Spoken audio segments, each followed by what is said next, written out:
안녕하십니까. 오늘 4월도 이제 얼마 남지 않았습니다. 오늘 25일이니까 이번에 참 뜻깊은 100회 방송입니다. 제가 그동안 여러 시청자님들께 말씀드렸지만 일단 코로나라고는 그런 정말 전국적 전염성 병 때문에 우리가 이동도 제한되고 또 대면 접촉이 불가능했기 때문에 대중강의나 제가 평소에 하던 그런 기회를 갖지 못해서 독자들하고 또는 저를 아끼는 사람들하고 같이 나누고자 해서 부족한 지식을 가지고 여러분들에게 100회를 맞이합니다. 100회라는 기간은 아마 2년이 좀 넘을 겁니다.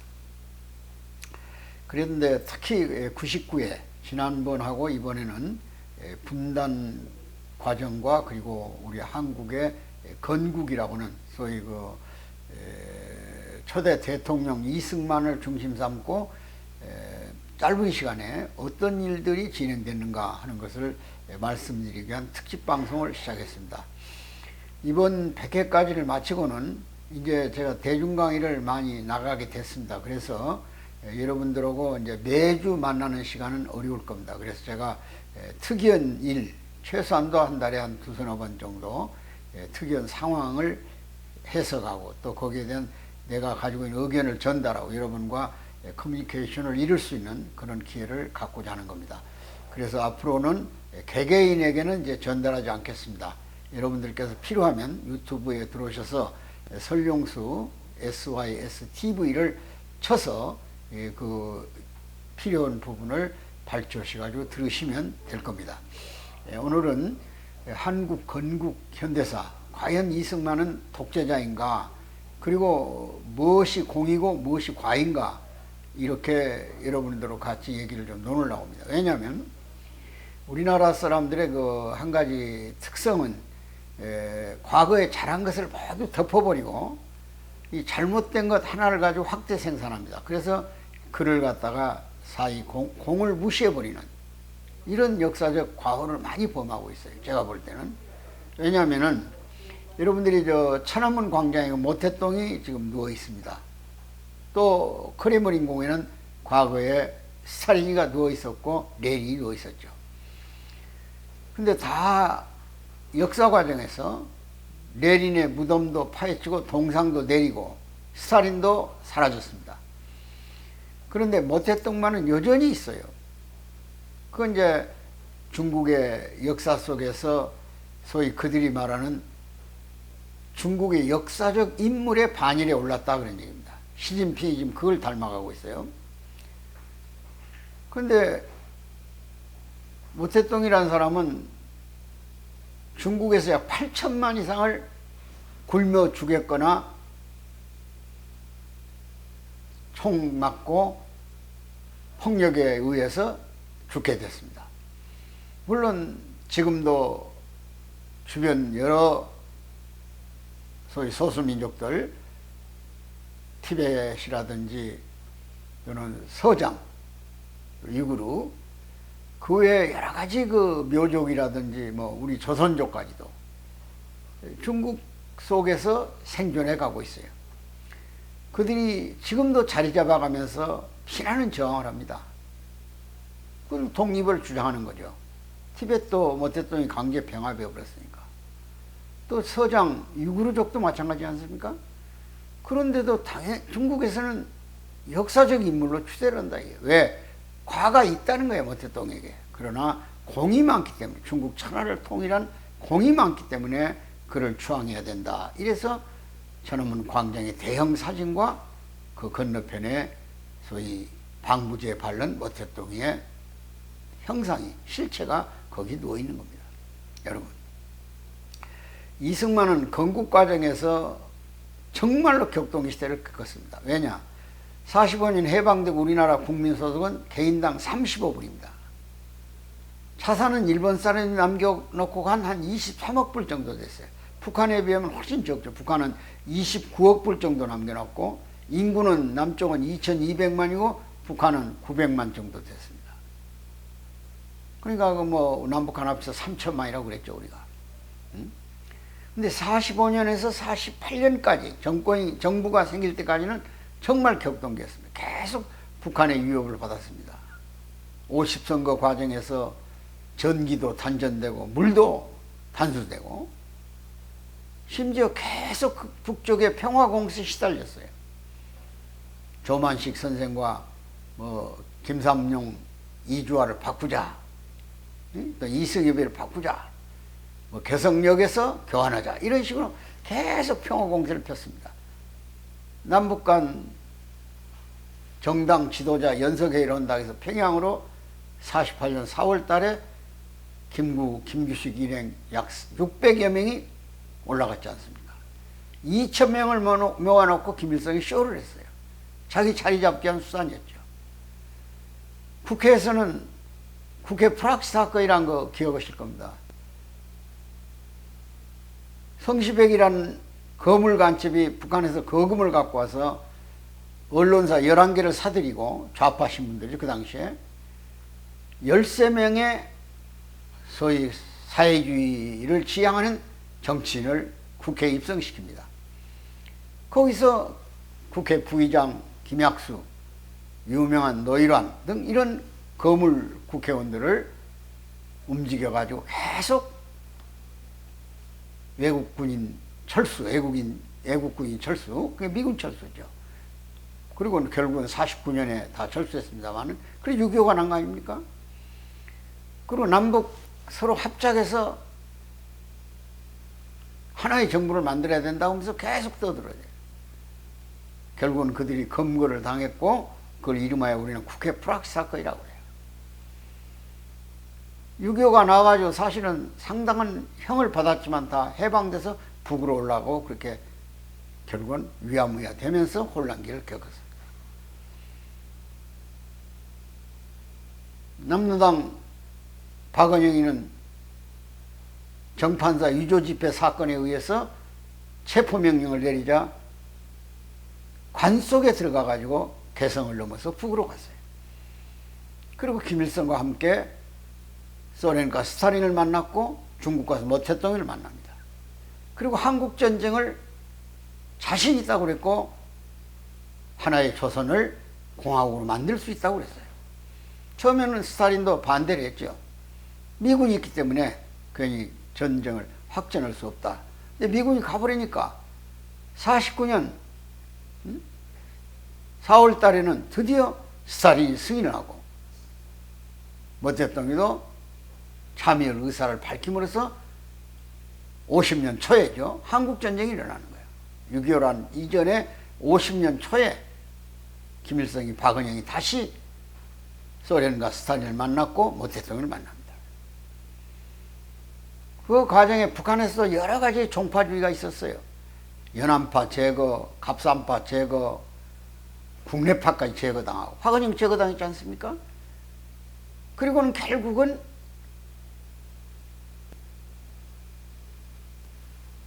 김일성이 독재 정권을 세우는 소위 평양과 함경북도가 소위 PH 사단이라고 합니다. 갑산파하고 합쳐가지고 정권을 수립하고 그들 나름의 정권을 만들어냅니다. 김일성이가 45년 10월 14일 날 평양에 들어와가지고 평양 유수령 사령관, 계엄사령관이지 않습니까? 그리고 소련의 철저한 KGB와 동조를 하면서 스탈린의 호응을 받아가지고 박은영을 제껴버리고 북한 권력의 중심부에 서버리는 거예요. 그 격동기의 남쪽에서 엄청난 여러 형태의, 근데 거의 사회주의 성향을 띤 여운형은 말할 것도 없고, 김규식도, 또 심지어 김구 선생님까지도 남북 합작이라는 이름 밑에서 우파들의 정치에 움직여주지를 않았습니다. 여기서 장덕수, 송진우가 살해돼 버려요. 정말로 민족의 정체성을 가지고 나라를 세우고자 했던 거물들이죠. 송진우, 장덕수까지도. 이게 48년까지 과정이에요. 그리고 유엔은 47년 11월 달에 유엔 산하에서 한국 정부 문제를 논하기 시작했고, 한국의 유엔 감시하에 총선거를 해야 된다고 그랬어요. 그 48년 1월 달에 유엔 한국 정부 총선거 감시위원단들이 한국에 들어왔어요. 그리고 북쪽에다 연락했어요. 거기 들어가겠다. 북이 거부했고 한국은 받아들여서 48년 5월 선거가 이루어지는 겁니다. 북한은 이미 임시위원회를 통해서 국가를 다 지정해 놨어요. 그리고도 48년 8월 15일 한국 정부가 선언을 하니까 마치 자기들이 책임이 없는 것처럼 9월 9일 날 조선인민민주주의 공화국을 선언하는 거예요. 이런 정치적 형태가 48년까지 있었다 이거야. 그리고 한 2년간 정신없이 일제 청산 문제로부터 여러 가지 시끄러운 사건들이 있을 때, 군대도 만들어내고 다 이럴 때 50년 한국전쟁이 나버린 거예요. 3년을 전쟁을 하고 부산 남겨놓고 낙동강까지 밀렸다가 또 저 평양을 거쳐서 신의주까지 가서 압록강물을 마시고 북한의 5개 시군에만 소위 낮은 선봉으로부터 해령, 해산진 요 일대만 태극기가 안 휘둘렸어요. 그러나 유엔군의 힘은 한계가 있고 중공군은 이미 훈련된 군대들이고 중국의 군사적 개입을 통해서 다시 일사후퇴를 해요. 서울을 또 내줘요. 메가더에 의해서 인천 상륙이 있었고 50년 9월 아닙니까? 그리고 우리가 10월 1일 날 38선을 넘어서 북진했어요. 그러나 그해 겨울이 얼마나 추웠습니까? 전부 다 뭐 한국의 한 유엔군들은 전부 더운 지방에서 왔어요. 심지어 에티오피아에서 왔고 멕시코에서 왔고 콜롬비아에서 왔고 칠레에서 왔어요. 아르헨티나에서 왔어요. 그런 전투 경험이 없어요. 터키 같은 데는 시장터에 돼지 새끼 가지고 가다가 걸려가지고 한국전선에 온 거예요. 훈련도 안 받고. 이게 한국전의 모습이었어요. 참 기적 같은 일이죠. 한국이 9.4일선을 살았다. 유엔군이 왔다는 거.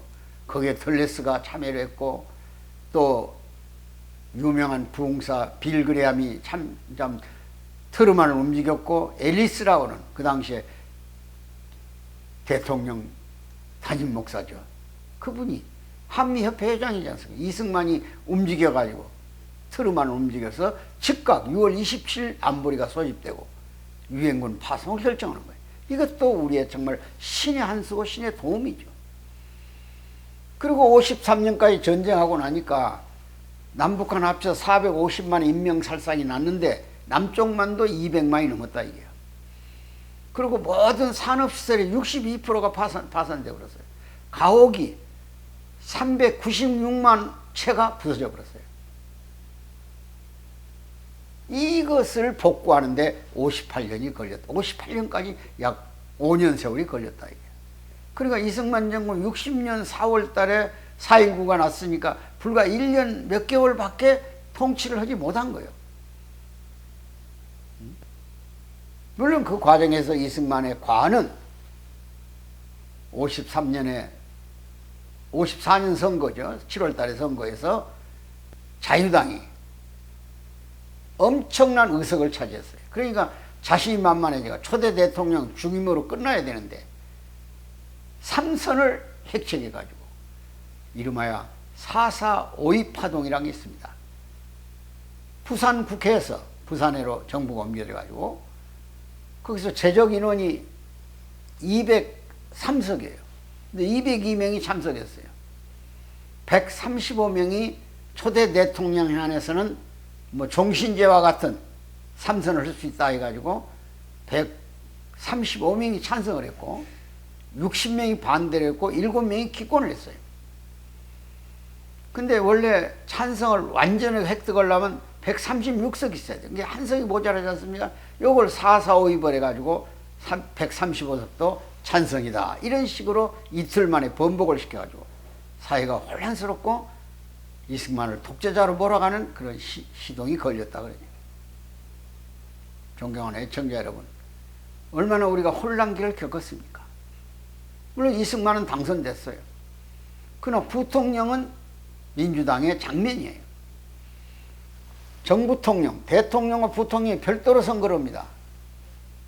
미국처럼 런닝메이트로 갔더라면 한 정당에서 대통령, 부통령이 나오니까 모든 정책을 세우는데도 부작용이 없었겠죠. 그러니까 이걸 격파, 타파하는 수단으로서 이기붕을 선택했고 자유당을 단성시키려고. 장면은 인기가 높았고 얼마든지 당선이 가능하니까 이걸 뒤집으려고 무리연수를 내무부 장관, 최인기 등 경찰, 군 모두 동원해가지고 부정성을 획책하다가 3.15 부정이에요. 그것이 3.15 부정. 60년. 그리고 4.19가 난 거예요. 그러니까 사실은 과가 엄청나죠. 민주주의 역사에서. 그러나 이승만이 건국 과정에서 세운 혁혁한 공로는 우리가 인정해야 돼요. 해방 전후에서 한국 사람들은 78%가 문맹입니다. 모든 인맥을 동원해서 쓸만한 인재는 2만 한 4, 5천 명밖에 안 됐어요. 이승만은 문명을 60년까지 10%로 줄였어요.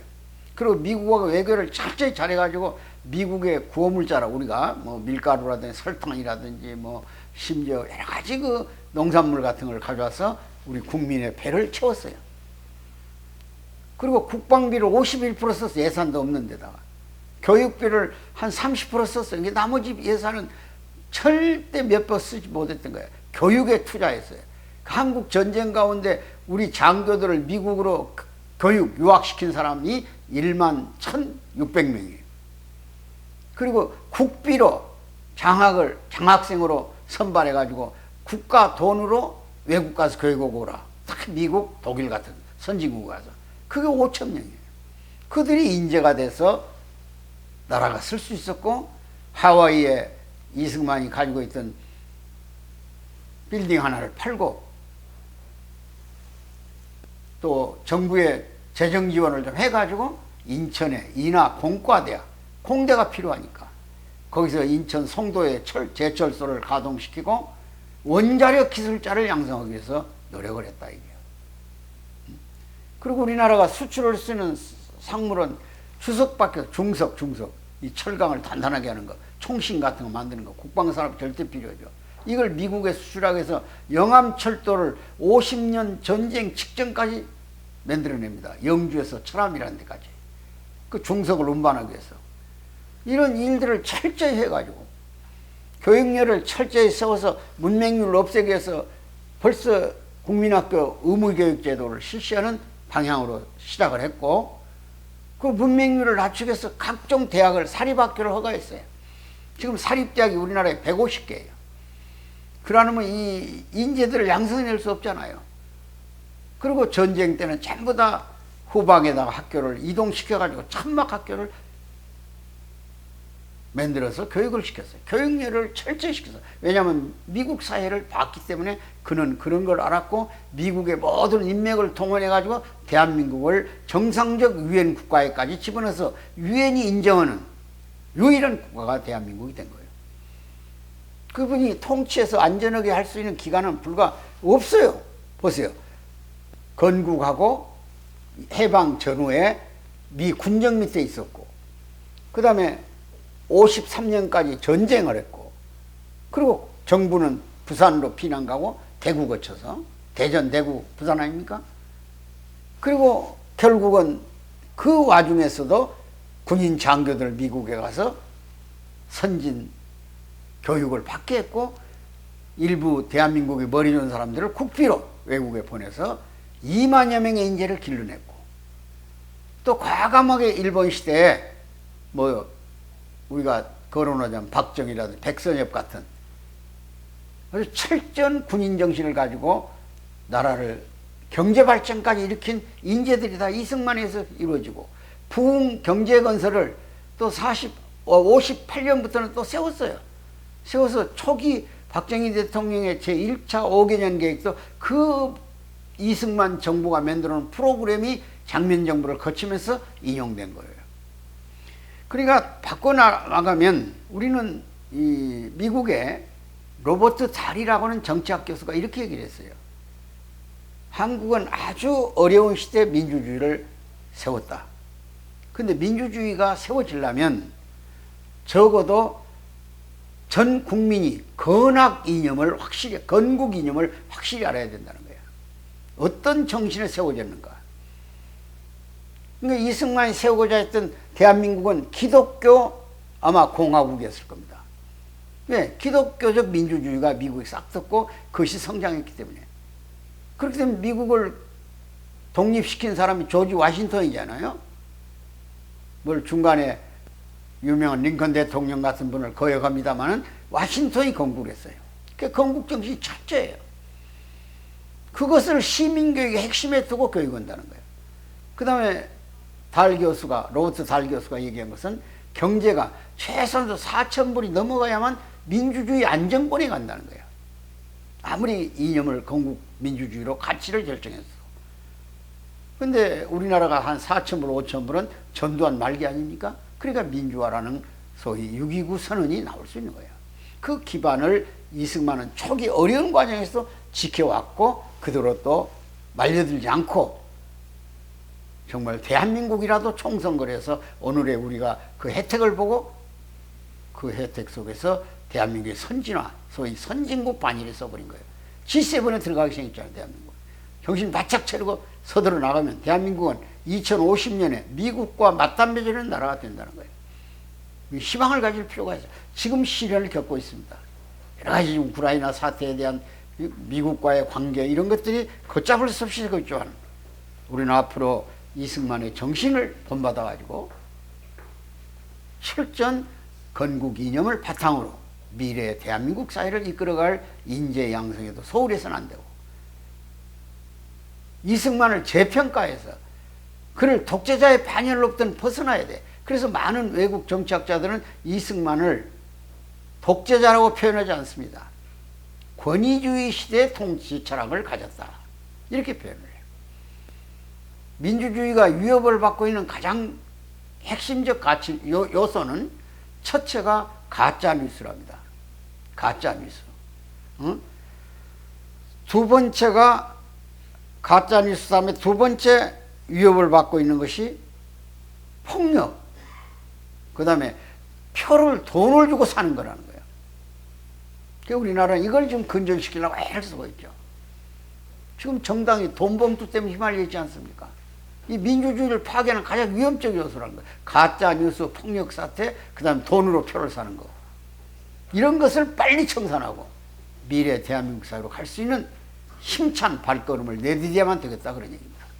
오늘 좀 방송이 길어졌습니다만은 대단히 여러분들에게 감사를 드리고 그동안 시청해 주시고 또 시청하고 난 뒤에 그 방송 재료를 다른 분에게 돌려주시고 저를 격려해 주신 여러분에게 또 그동안에 제가 잘못된 말이라든지 여러 가지 또 오해할 소지를 가진 내용도 있을 겁니다.